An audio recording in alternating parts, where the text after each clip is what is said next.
Quand on réussit enfin à se sentir bien, on a envie de pouvoir le rester. Et même s'il serait illusoire de viser un état de joie constant, il n'est pas impossible de garder un certain niveau de sérénité. Et pour ça, voici mes 5 habitudes indispensables pour rester bien. Mais Sakura, c'est Rosalis, salut! Je suis une illustratrice qui aime partager chaque jour ses passions sur YouTube, qu'il s'agisse d'art et culture manga, mais aussi lifestyle fun et créatif. Bienvenue aujourd'hui dans cette nouvelle vidéo bien-être, j'espère qu'elle pourra vous inspirer. Allons-y! Garder des moments de recharge. Ma première habitude indispensable est de garder des moments de recharge personnelle. Imaginez qu'on ait une jauge d'énergie comme dans un jeu vidéo. Pour certains, cette jauge est maxée. Et pour moi qui suis introvertie, ma jauge est assez courte. Ça ne veut pas dire que c'est une mauvaise chose, ça veut juste dire que j'ai augmenté d'autres statistiques. Et donc, chaque jour, il me faut un temps pour moi. Ça peut ne durer que 20 minutes, le temps d'un épisode d'anime. Parfois 1 heure, le temps de dessiner une peluche, c'est ma nouvelle détente.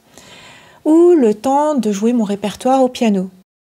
Pour mon chéri, par exemple, c'est à l'échelle d'1 semaine. S'il y a eu beaucoup d'interactions sociales dans la semaine, des rencontres qui lui ont pris de l'énergie, où il a fallu donner beaucoup d'empathie, ou alors il a dû faire des tâches désagréables, sa jauge diminue. Et pour éviter qu'on en arrive à une jauge complètement vide, et donc un sentiment d'oubli de soi-même, une fatigue qui fait qu'on ne se sentirait pas bien, il fait en sorte de se laisser au moins 1 jour de repos en solo. 1 jour protégé où toute sollicitation est refusée sans autre motif qu'il y a besoin d'un temps pour soi. C'est un moment de recharge indispensable. Nourrir son intellect. Acquérir de nouvelles connaissances, mieux comprendre le monde ou s'évader dans de la fiction. Ah, ça c'est mon oxygène.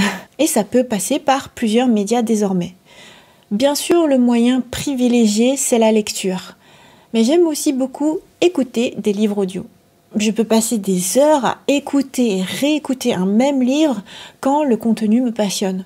Par exemple, j'ai écouté au moins 10 fois Les mots sont des fenêtres de Marshall Rosenberg.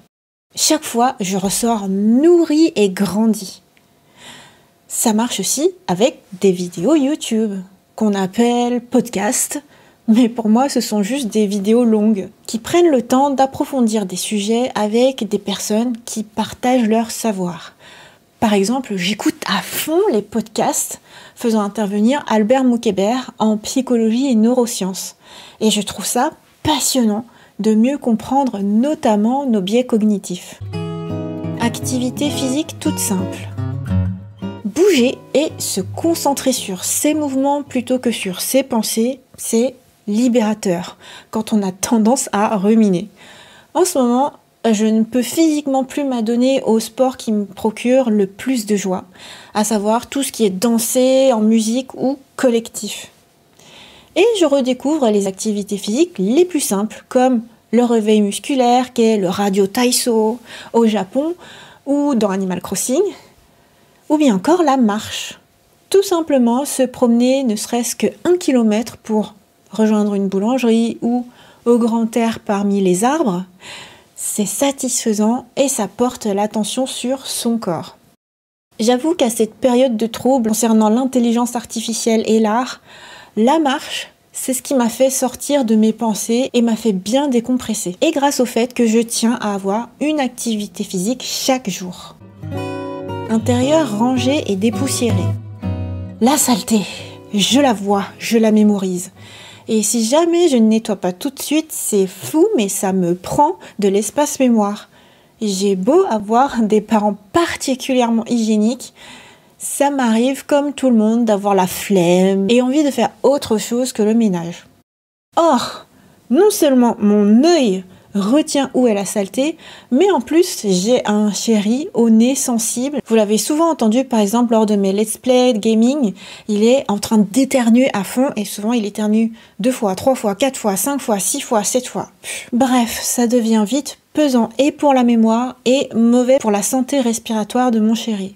Donc, j'ai instauré une routine matinale qui inclut les sols et les toilettes chaque jour et une autre routine pour ce qui est lavabo, baignoire et cuisine.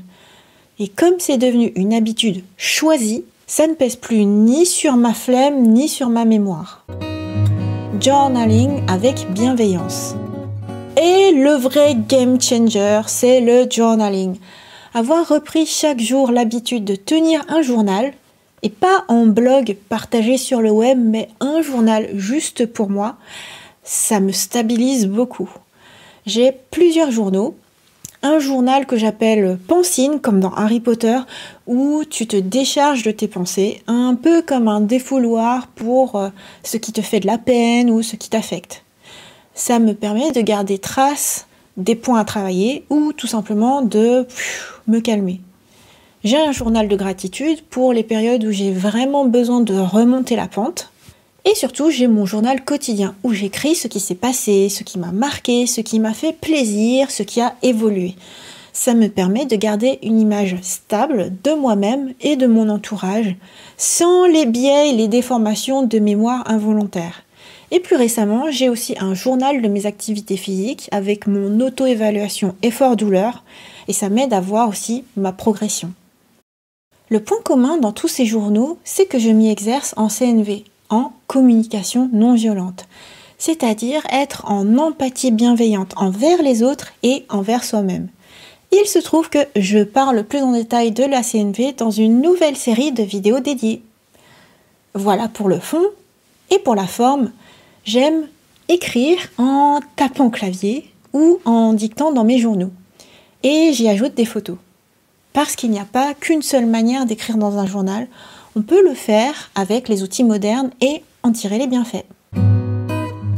Et vous, quelles sont vos habitudes indispensables pour rester bien ? Pour ma part, j'intègre de nouvelles habitudes selon mes besoins du moment, j'en change, j'en retire selon les périodes. Mais ces 5 habitudes-là sont celles qui m'aident le plus. Et en retirer un par manque de temps ou selon les circonstances, ça influe tout de suite sur mon bien-être. J'ai compris que ce qu'on automatise pour soulager le cerveau au quotidien, ça a un grand impact sur ce qu'on fait. Alors j'essaye de garder de bonnes habitudes. Si cette vidéo vous a plu, vous pouvez exprimer votre gratitude en lui mettant un j'aime et pourquoi pas me soutenir dans mes créations en rejoignant mon fan club YouTube et Patreon. Les liens sont dans la description ainsi que la FAQ. Merci au soutien des membres Sakura que vous verrez en générique de fin et qui me permettent de créer librement. Et merci à vous d'avoir regardé cette vidéo jusqu'au bout. Bye bye!